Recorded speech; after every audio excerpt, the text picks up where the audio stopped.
Kate Larsen, circular economy, sustainable fashion, and yeah, present your slides, and then we'll each sort of do a little intro to ourselves, and then open it up to a panel discussion. Great. Thank you guys all for joining, and welcome to Invest in Earth Day Session 5. Hi, everyone. Happy Earth Day tomorrow. Great to meet you all and wonderful to be here. I was asked to share from experience the past 10, 20 years in sustainable fashion. And there'll be two panelists after me who dig it further into, I think, circular economy, etc.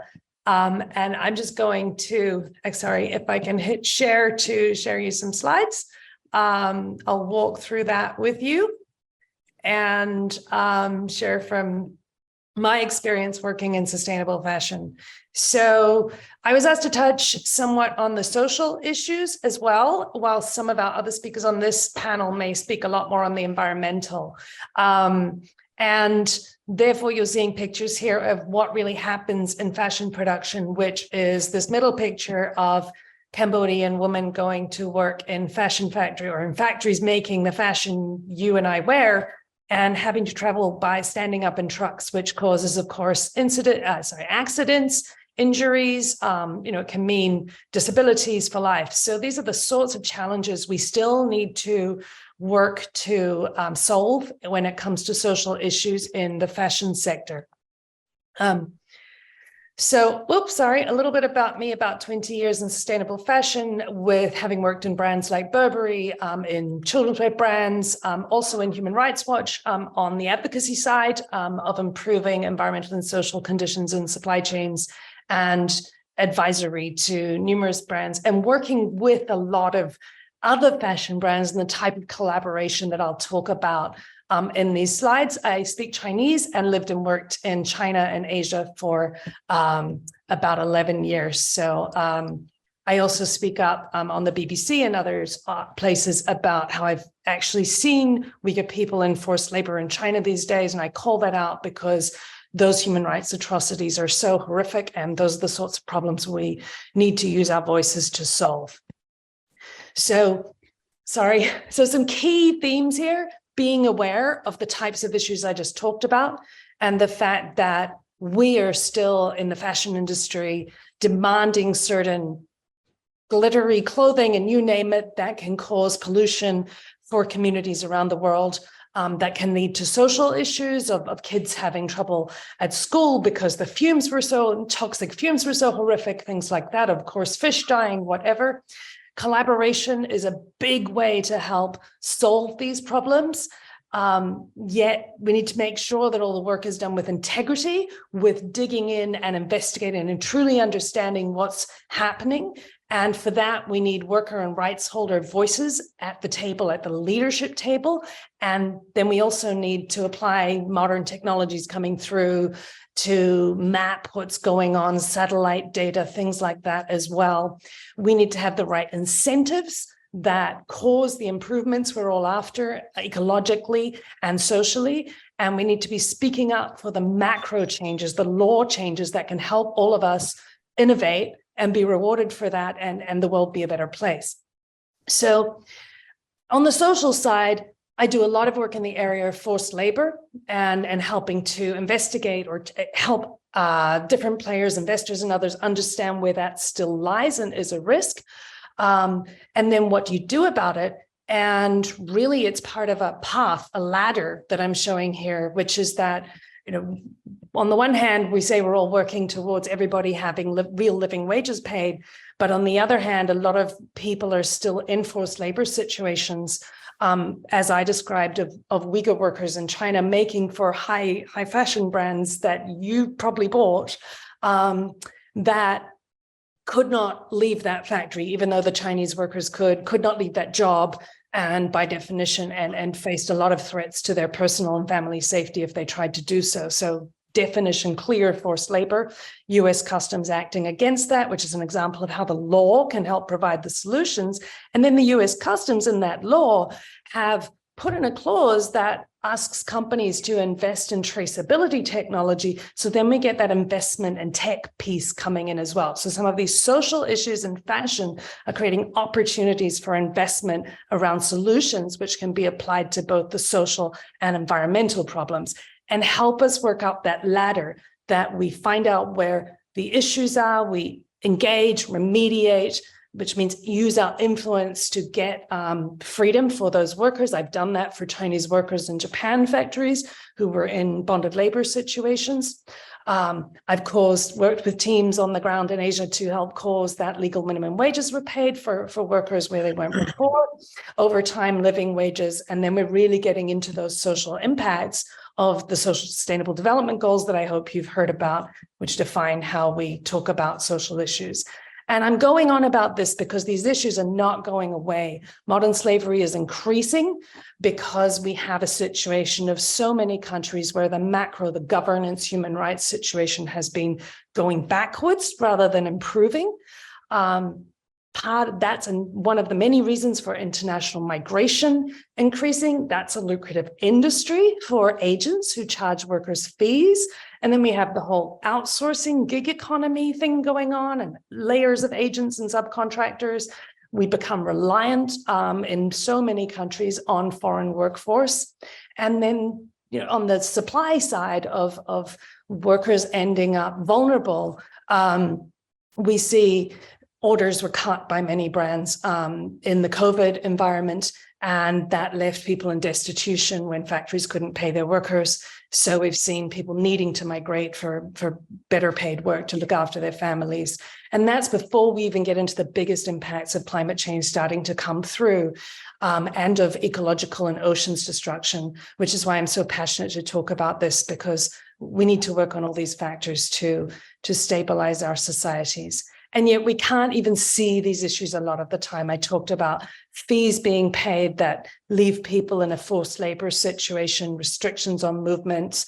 I've seen workers without access, not being allowed to use phones or the internet.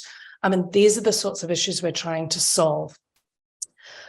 So talked about a few of these issues already, but also just really factor in that if we're talking about social issues in the fashion footprint, then really what we're expecting in terms of fashion, in terms of, as I said, sparkles and colors and whatever sorts of finishes, has an impact on the ground, as Greenpeace were pointing out here over on the right.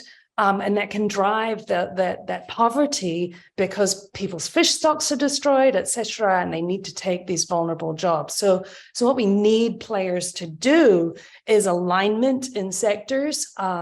We have standards, social labor convergence project, sustainable apparel project, and we have initiatives where companies are helped to learn how to investigate where the worst issues are and where they can engage and support improvement, and then go beyond just checking. Beyond audit is what we talk about a lot in the fashion world. When it comes to either social or environmental, what's needed is engaging and working with suppliers on solutions, or understanding why there may be falsifying records on working hours or on their emissions, and what we can do about that by incentivizing more fairly and learning together in industries about those issues and solutions to them, which is where the opportunities for investment comes in. So joining forces, and I've listed some of many hundreds of initiatives there that are available. I have a photo here of Rana Plaza collapse in Bangladesh. It's 10 years since that horrific incident where a building with 5 garment factories with 30-something apparel brands buying from it collapsed, and 1,200 people died. Thousands more had limbs destroyed, family lost, faced their livelihoods destroyed. So these issues are very real. The fact that the fashion industry still needs to do so much more to assess the social conditions in their supply chains and which the things are made, and then to get involved in these initiatives. So on that front, the Bangladesh Accord, the International Accord on Fire and Building Safety for Bangladesh, Pakistan, and I hope beyond sometime soon. So, and our theory here is that, we cause decent work by you as a consumer could be lobbying, laws getting passed, companies then having to join, say, these initiatives, which is part of what was happening. And then suppliers, therefore, get that access to those capacity building approaches. These days, what they also need is access to finance, to fairer finance. My Bangladeshi colleague was just sharing today how finance rates for apparel factories in Bangladesh are still around 18% interest rate, which Western companies don't face. So we need to bring in these tools to invest in those improvements we want to see. How are they supposed to improve their wastewater and carbon reductions if they can't access finance for the technologies to do it? And then we've seen some collaborations, or many collaborations, sorry. So I want to call that out because we don't need more people coming in and creating new ones. What we need, if you are interested in investing and causing ecological and social improvement in the fashion sector, is that you learn about those that already exist and then where their gaps are and what they're trying to do, and support those innovations, which are trying to fill that with technologies, with services, with loans, fairer loans, etc., whatever it might be. Just listing some here. And there's so much learning to be done by getting involved in the industry initiatives, Sustainable Apparel Coalition, etc., because NGOs know as well. And I've been in many rooms with NGOs and fashion brands together, and we can come up with so much more when we work together and listen to each other about what's already going on and what needs more financing and what is an opportunity there for us to make a difference. That sort of collaboration also allows us, as I said, to really understand what's happening on the ground, to hear the voice of the rights of the people most affected, the rights holder. We need bigger teams able to assess, so we need that collaboration and those innovations together.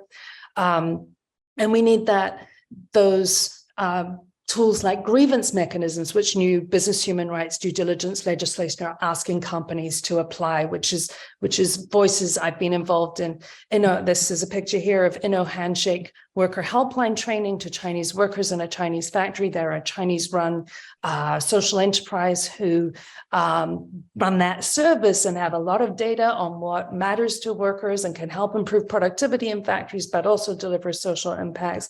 So then factories can improve, are able to invest more of their time and efforts in the environmental side, for example, as well. And then finally, a really big area that we need in the fashion sector is a lot more reward. The reason everybody does this work is to make money at the end of the day, unless they are an NGO. So I'm talking about fashion brands and other players in between, and the suppliers and down those chains of fashion fabric mills, etc. Everybody's there to, make money to pay their bills at the end of the day. And unfortunately, on the brand side, we see a lot of perverse incentives. We don't see enough companies who actually make sure they pay on time, they pay fairer prices, and that they have more responsible purchasing practices. So managing the timing of their orders and changes so that it doesn't impact down that supply chain and cause these social issues of excessive overtime. And I've seen workers doing 19-hour days or 80, 90-hour weeks, which is absolutely ludicrous, but that's the pressure some suppliers have ended up under. And we need to change that system. And a lot of Fair Wear member fashion brands, etc., do really work on looking at their own practices and how they can be fairer and more stable with their fashion industry suppliers so that we deliver these social and then also environmental outcomes as well. I mean, excessive working hours also means that workers sewing garments are working late at night, all the lights are on, that's a lot more energy use. There's a whole lot of interrelatedness here. So we also want that right through the top of a company. I said here, incentives and bonuses. We need buyers, vice presidents of sourcing and purchasing, and CEOs of companies to be incentivized to actually make sure they pay their suppliers on time, pay them more fairly, buy from the factories that are actually making the improvements. That's assessed through those initiatives with NGOs helping partner together. And so there's spaces there also, better buying initiatives and others around investment for that change. My final point is speaking up for change. That, I'm sorry, but we've done a lot on the business side. I've been at it for 20 years, others for 30 plus years on fashion and social and environmental sustainability. And we've had so many steps backwards because the law is not high enough, the legal expectations, and therefore it's not a level playing field. So we've seen new laws coming through. The German business supply chain human rights due diligence expectations is a big one right now.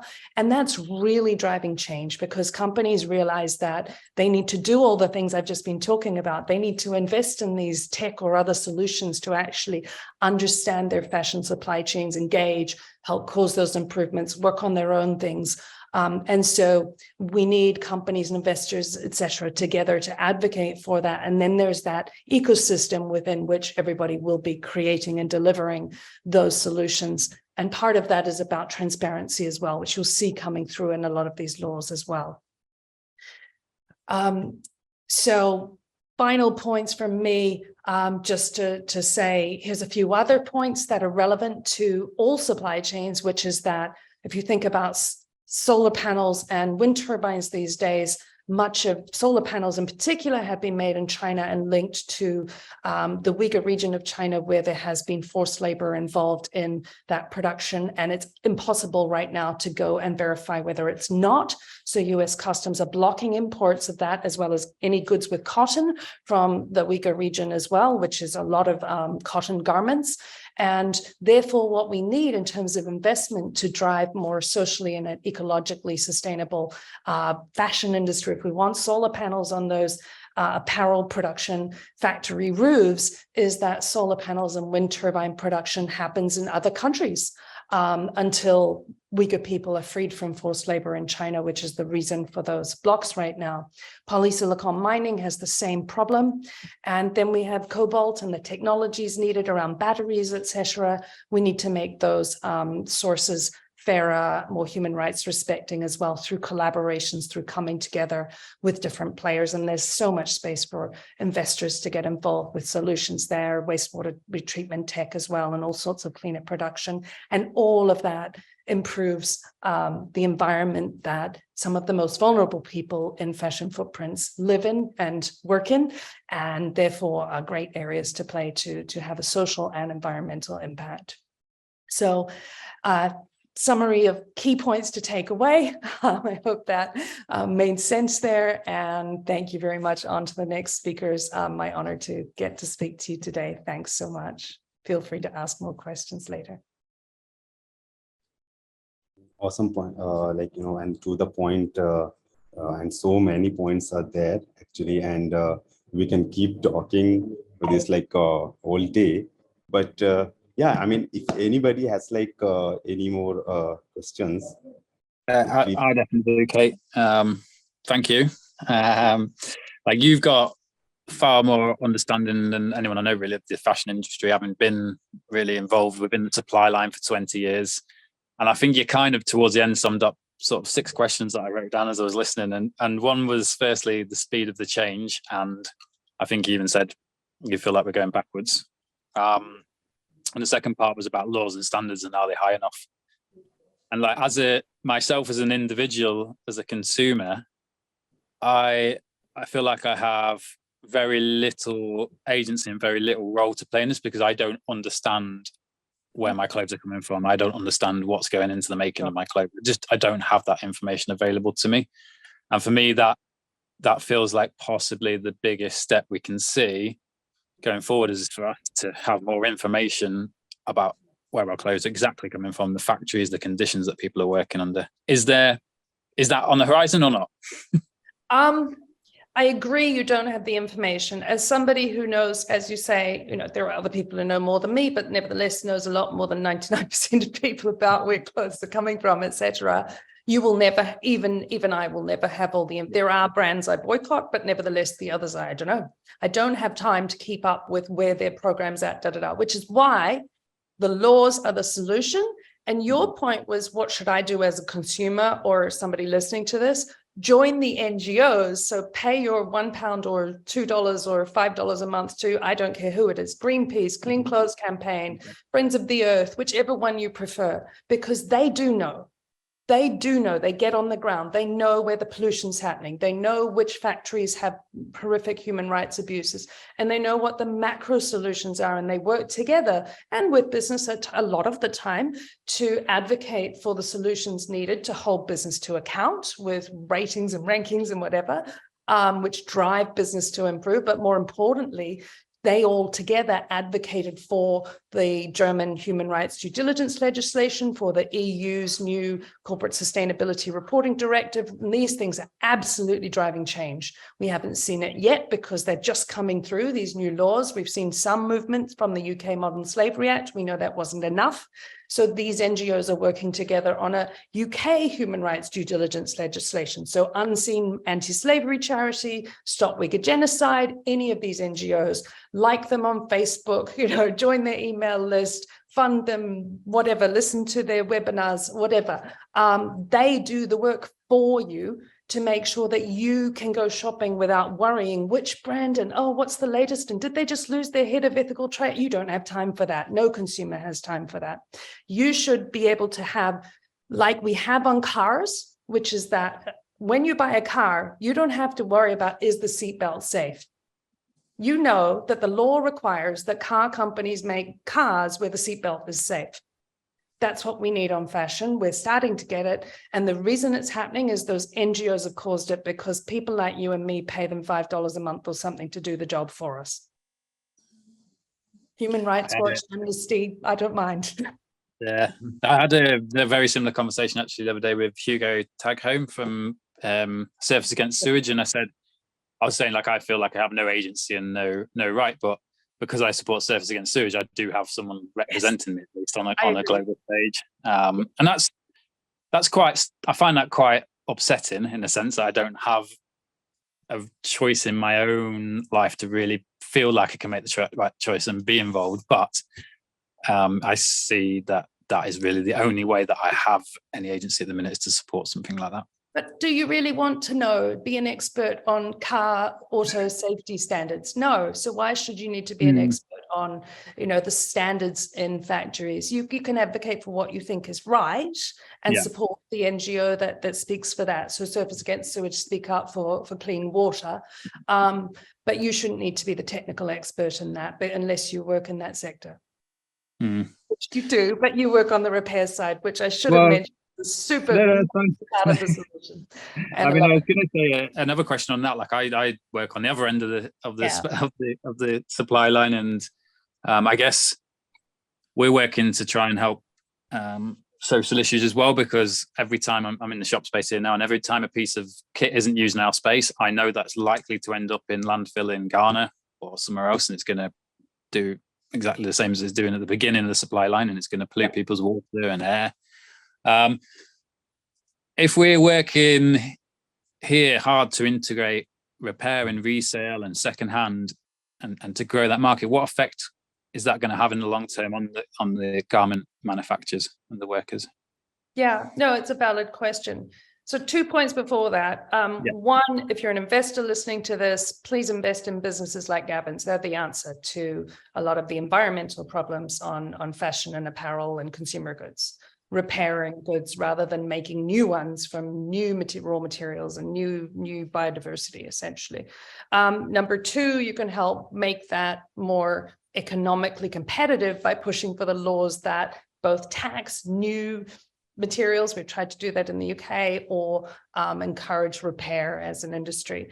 But what's going to be the impact for the workers in factories in Bangladesh or whatever?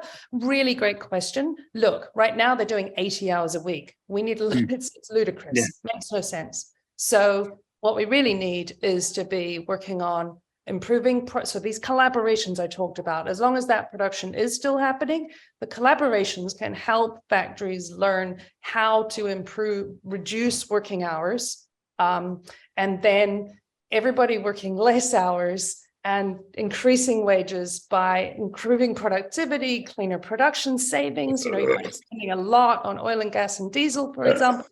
And then we can move into, so they're making less things, but they're more profitable. That is absolutely possible for the fashion sector. We don't need to see, we will see some people lose jobs, but they will probably move into other, they need their own repair industry, so that, there's so much tech waste and so much product that we can all learn to repair around the world rather than making new things from fossil fuels.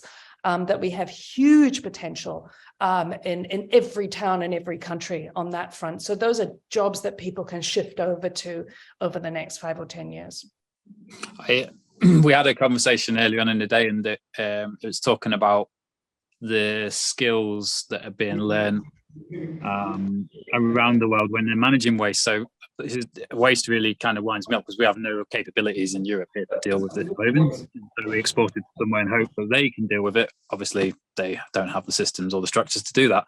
But actually now what we're starting to see is the remaking of products from that material into some really fantastic, really cool fashion items and garments. Yeah. And that feels like that could be a far more valuable, high-skilled profession to be working in than just the manufacture of new products. The same t-shirt, literally a factory will get 1 million orders for the same thing sometimes. Ludicrous, boring as anything. Yeah, totally agree, Gavin. I can see that Craig Zelizer has a question, so I think we can unmute it. Can you unmute yourself, Craig? Yes, thanks, Kate, for a great presentation. So 3 quick questions. You can maybe just answer one of them if it's too many. So first is I'm based in Medellin, Colombia, and we had a huge textile industry here. It's been decimated by cheap Chinese imports, like even friends of mine. So one is like, is it just going to be a race to the bottom forever until we just basically destroy the planet? Second, is there an estimate of the cost per, let's say, piece of clothing if we really developed it sustainably in terms of the materials and paid fair wages? Like, would it be 20% net increase? And lots of millennials say they're willing to pay more, but do they actually pay more? And then the third thing is just, what are your thoughts on automation? Because it's, I mean, I do small scale angel investing, so I haven't we've invested in a bunch of fashion startups on sustainability, not in terms of automation, but I'm just curious, like, as machines get better, what's going to happen to the tens of thousands of workers? Because I don't think they can all move into repair. Yeah. What's going to happen to tens of thousands of workers with automation? Look, I don't have all the answers, but I do believe we do need to think it's not only the repair economy, the care economy. We need a lot more people to work in. There's multiple other areas where we need people to work in. And, we have less than 1.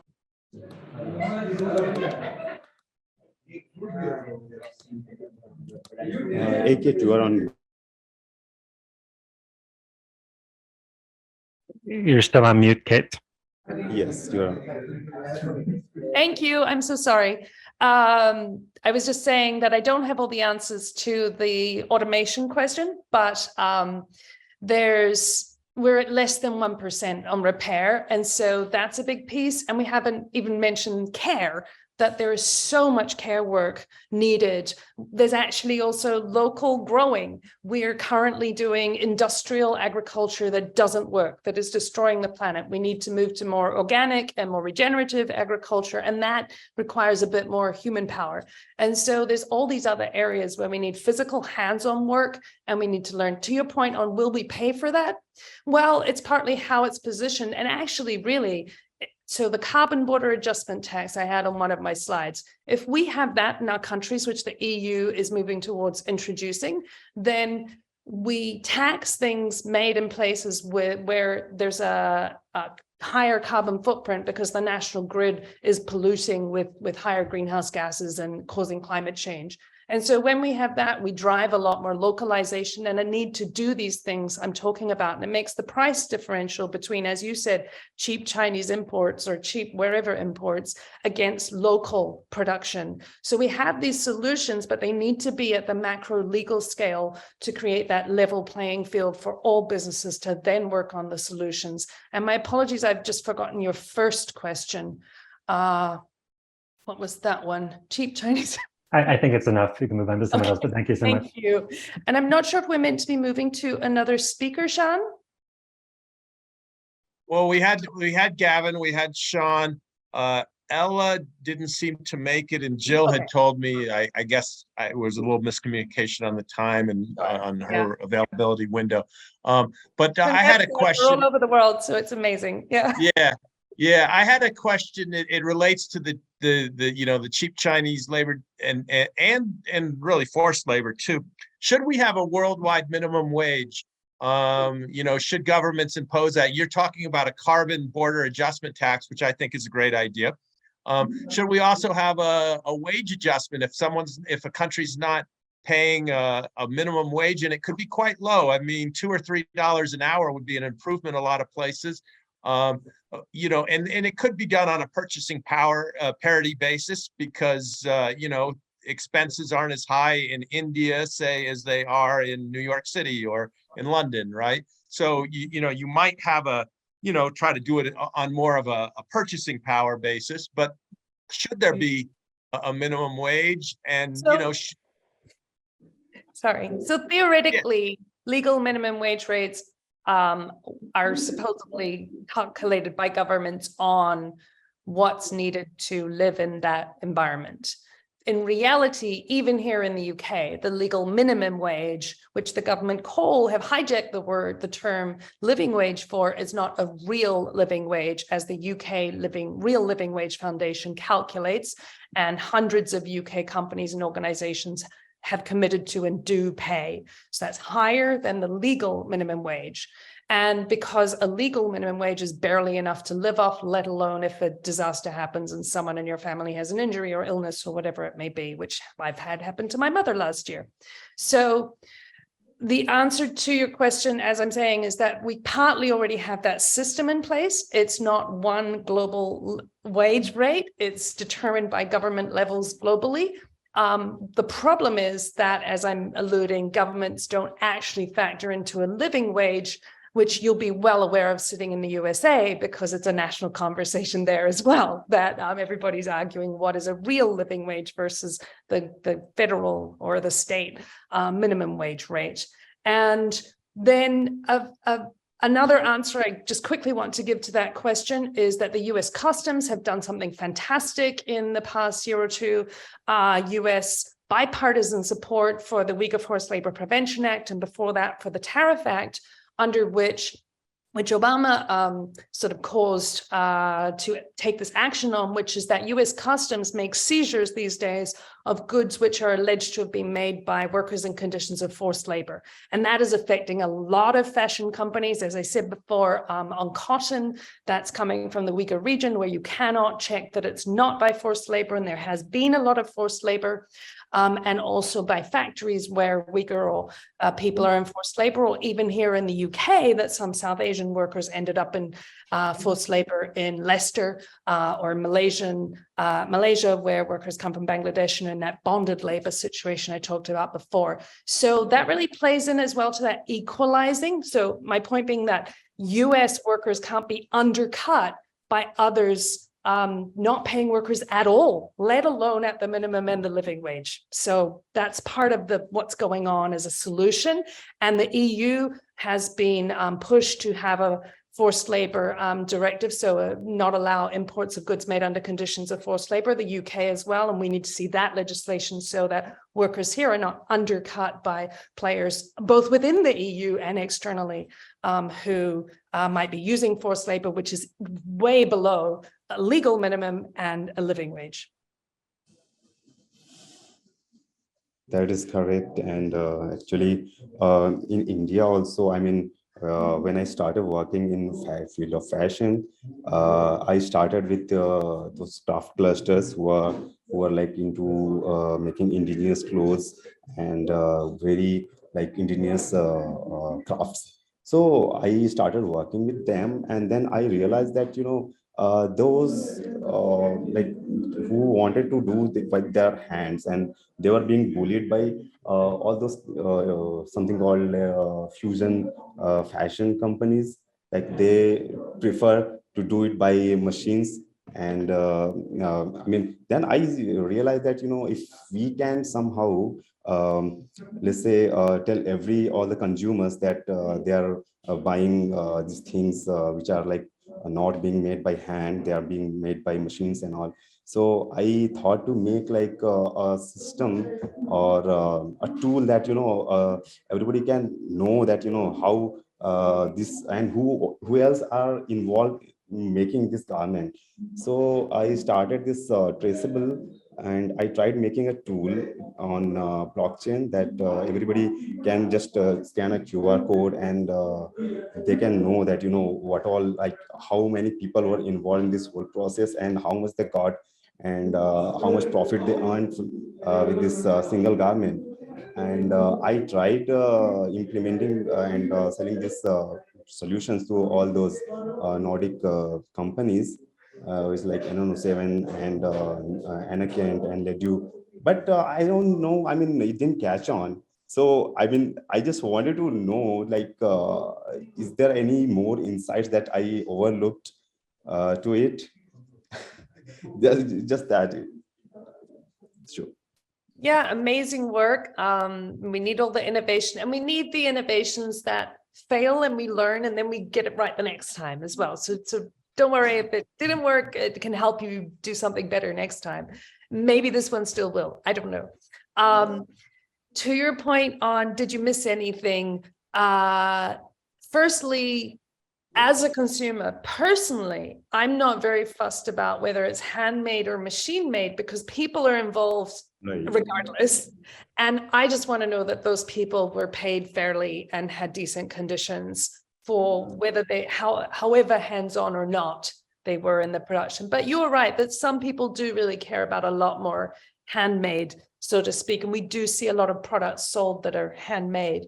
And then secondly, as someone who's been in and out of a lot of garment factories, I question, where is the line? You have to explain to me, what is the difference? Because as I said, there's hands, even when machines are involved, there's hands involved as well. So you need to tell me and help maybe the customers of your blockchain think about how to position that and educate the consumer. And then thirdly, the verification. So you would need to show how you are really proving how you have very good data. And that was my point on partnering with NGOs, of learning from them, of respecting trade unions, of worker unions, because if you're asking a question of, are the products truly made in this facility where people are treated properly and it's handmade, and they're not, undeclared subcon over there quietly in the night, and those people are not doing it handmade and not paid properly, you're laughing because you've seen it and I've seen it, and it's rampant in the fashion industry.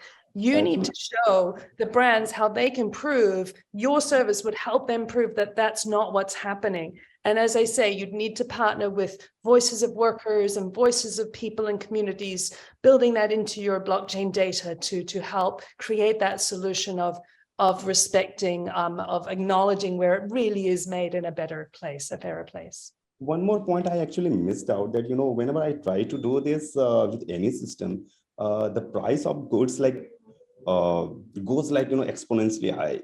And I mean, I don't think we can do anything about that. But let's say, I mean, people can pay more to that, and we can just hope that people will buy all this stuff, which has which is proven it's been made ethically 100%. So I just can hope that people can suppress all those demands for all other things that competitions. So I just can hope with that. I mean, yeah, still we can't develop. I mean, from my perspective, I can't say let's say in the same price point I can offer this also, which is 100% ethically made. So yeah. that is one thing which I feel. Yeah, no, that is a big challenge. And also because when I see something that says it's ethically made, as somebody who's been to a lot of factories like you, I'm sometimes questioning, do they even know how to check that properly? And to make sure, and sometimes they don't. Yeah. I'm sorry.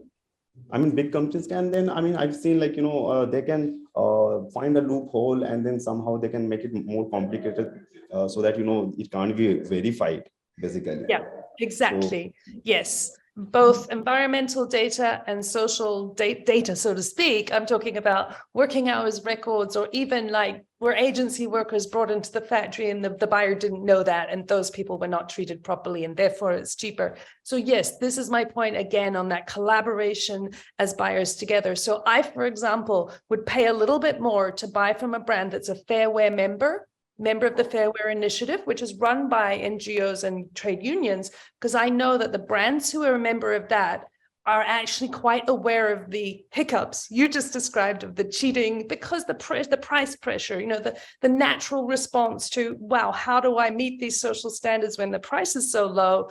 And those Fair Wear members are actually engaging those factories to be a bit more patient and work with them and pay fairer prices and have fairer purchasing practices, and therefore help keep up those social standards and respect and reward that. And therefore, I would rather buy from a brand that was, and I will pay a little bit more to buy from a brand, but not everybody knows that. And in a way, we shouldn't have to know that. So I go back to passing laws that make sure that these standards are just upheld anyway. Exactly. So yeah, very like helpful insight. Thanks, Kate. We have a question from Akshay. Shall we take that? Yeah, Akshay, yes. Hey, Akshay, you're on mute. I don't know if I can we unmute Akshay? Yeah, so sorry. I was talking, I didn't realize that I was on mute. One question I think most of us have missed. I've seen your entire presentation. We have not spoken about child labor. Sure. There is huge amount of child labor there. And the second point, I don't see, maybe you have presentation. We have purchased it. We know that it has gone bad. But what happens to that? There is nothing that talks about the circularity of clothes as well. Sure. So I'm sorry, we thought we had another speaker on circularity. Look, Gavin is a great example here of one version of circularity, which is repair, innovative new repair businesses which want to take a product, a garment. This product is a circular product in that step of repair. This is someone else bought it. They returned it because some issue, they didn't like it. And I bought the repaired version. So there's already a market for that. It's developing. It's so early days. There's so much room to make money on building that industry. But the further circularity of when I'm finished with this and now we want the fabric to go through, yes, there are innovations coming through of Levi's and H&M and others have been working to develop new technologies that can take the fabric and break it down and break new. I'm not the expert on that, although I'm aware of things going on. And I'm not sure what question you have about it as well. But just on child labor, again, can I just ask you, I have seen child labor, I've dealt with cases, you're right that it's a real issue. And when I talk about social standards, it's one of the ones I'm talking about under social standards. So everything I said on investigating, because NGOs know, they're the ones who know where it is. They're the ones who understand why it's happening, help companies understand what to do about it, and all the same opportunities for technology applied that, or for investments applied, that we need solutions that help industry work together with civil society, with NGOs, charities, human worker unions, etc., to work together to create the solutions, be they technology or trainings or other, that help dig into the root causes. And the biggest root cause of child labor is parents not being paid enough. So we go back to my points all made about forced labor is paid the bottom, the least. Then we get into not being paid legal minimum wage before we even get to living wage, which was the amount of money people need to keep a family and take their kids through school and not have them in child labor. So if you had any other questions on child labor, I can see if I could answer. I believe that answered. I think one of the major challenges in the system that I've seen is the informal way of doing this business. That's I think an informal way has actually spoiled it. The goods are getting imported out here. You get all the labels from Bangladesh, and all copies of all the major brands are available. I think that is also one of the major reasons in the textile industry that what you mentioned and portrayed was most important. Thank you so much. No, thank you. Okay. Yeah. When you talk about like carbon border taxes and things like that, how much like the fashion industry must work on some pretty small margins just because it's working at huge scales, like, or do they make massive margins? I'm going to say how much of it either like a carbon tax or a repercussion for bad employment practices like fines and stuff would they need to be made to actually make people? So quick answer, I don't think there is any one answer to that how much question, but what we have learned as a sector in the past 10 or 12 years is that leaving it to the market is not solving the problems. And we all know that around climate change. To your point on margins, so in the world's top 10, 15 billionaires every year, most years of the past 10, 12 years, the owner of Zara Inditex, who's a billionaire, the owner of H&M Group, the owner of LVMH Group, the owners of multiple, and in the top 50, 100 billionaires, other major fashion companies. So we can talk about margins being too low, but actually, sorry, people are making billions off the back of garment workers and, let's be real, garment workers in Asia. So, that's not okay, that's not fair, and we should be making sure that the people who make the clothes have their livelihoods improve and kids don't have to work, as Akshay was rightly pointing out, so that we all live in fairer societies. So I don't really care about whether it affects their margins in a way. If you can't do business as a European brand without relying on the suffering of others and the pollution by factories who can't afford to invest in wastewater pollution, then you shouldn't be in this industry.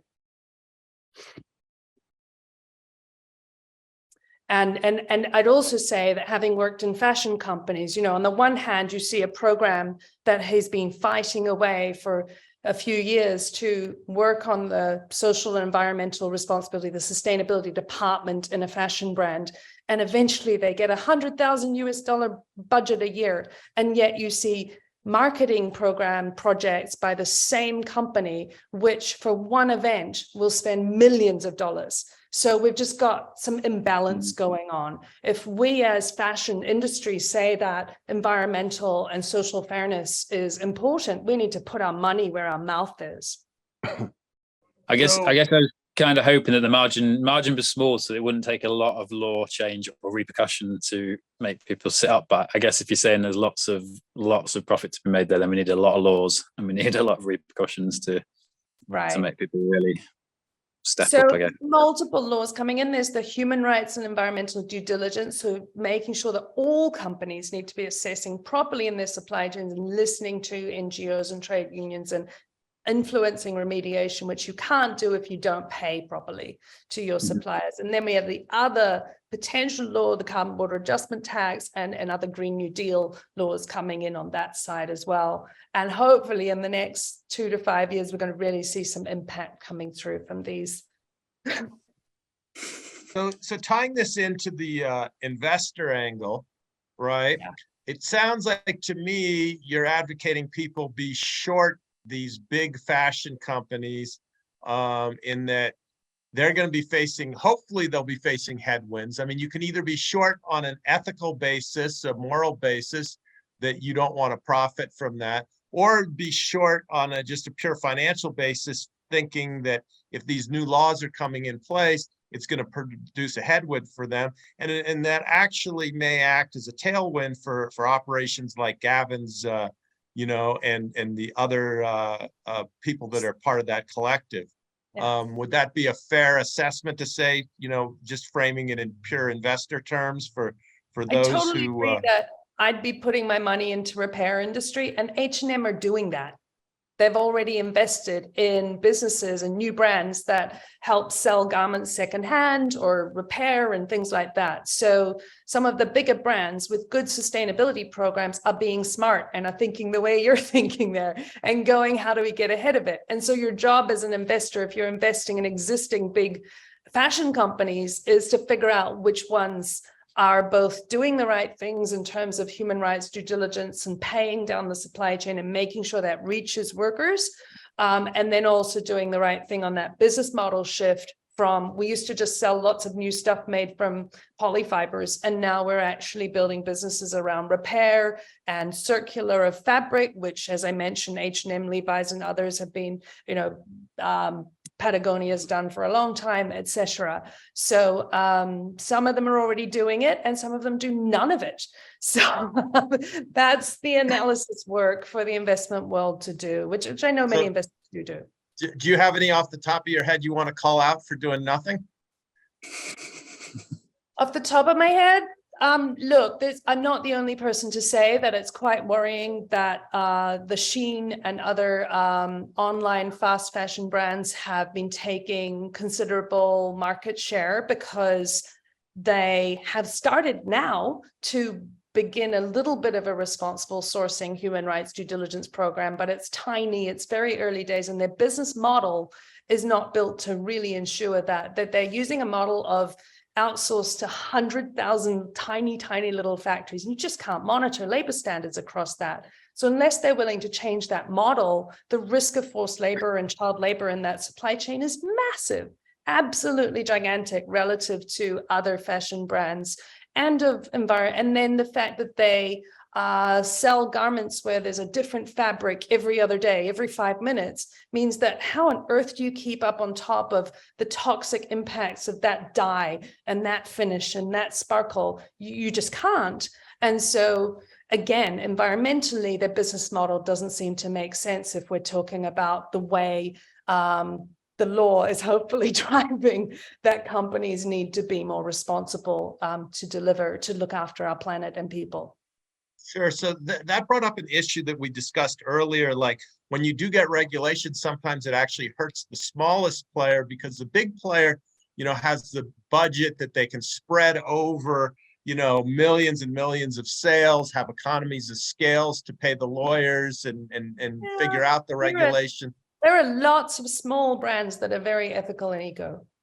Okay, but I guess but going back to just what you said just 30, 40 seconds ago, you said, like, how can you monitor these small little tiny factories? So that did come up too. Like, I know Fred, who's Open Forest Protocol, not in the fashion industry, in the forestry business, his blockchain solution is allowing, for monitoring it at a much lower cost than the traditional carbon registries and stuff like that. Is there any tech that we can look to that maybe is an investable opportunity that's going to come up with ways to monitor these small factories inexpensively and efficiently, but also, make sure that ethical and environmental standards are met? So are there any investable opportunities that you're aware of there? Tech coming through. It has been coming through for a decade or more. And some of it, could do with more investment. The way you find out about which tech is good is to join conferences that the Ethical Trading Initiative and the Fair Wear Initiative or Sustainable Apparel Coalition or all these industry Clean Clothes Campaign, people like that are at, because those tech startups, or some of them are moving forward as startups, the good ones are listening to those advocates, and therefore they really understand the issues and are developing the solutions that are actually going to be a solution rather than a greenwash or a social wash. So that would be my recommendation of how to try to figure out which ones you might want to invest in. Is, we haven't talked about the Zero Discharge of Hazardous Chemicals initiative in the fashion industry. Again, trying to find out through LinkedIn, through initiatives, through Sustainable Apparel Coalition, et cetera, what are the startup that are linked to them and attending their conferences and things. They'd be the ones to try to talk to. Cool. And Kate, wonderful material here and information for us. Really, really appreciate you joining. Really honored to have someone of such expertise. And, I've already complimented Gavin on some of the stuff he's doing, and a shout out to Sean and our team in India, mostly in India, for the work that they put into to make all this happen. If there's not any quick thoughts there, I'm going to move on to Garima Gupta from CapShift. CapShift handles philanthropic assets as an advisor, getting them invested in impact. you know, they do this at the, you know, kind of institutional level. But I'll let her describe what they're doing, you know, some great work over at CapShift, you know, getting people into the right direction with their money. And fantastic panel. And again, thank you to all the panelists and the participants and the questions. And, you know, Craig and Akshay, you know, appreciate you guys jumping in and lending some support here. So without further ado, Garina Gupta, CapShift. Thank you so much.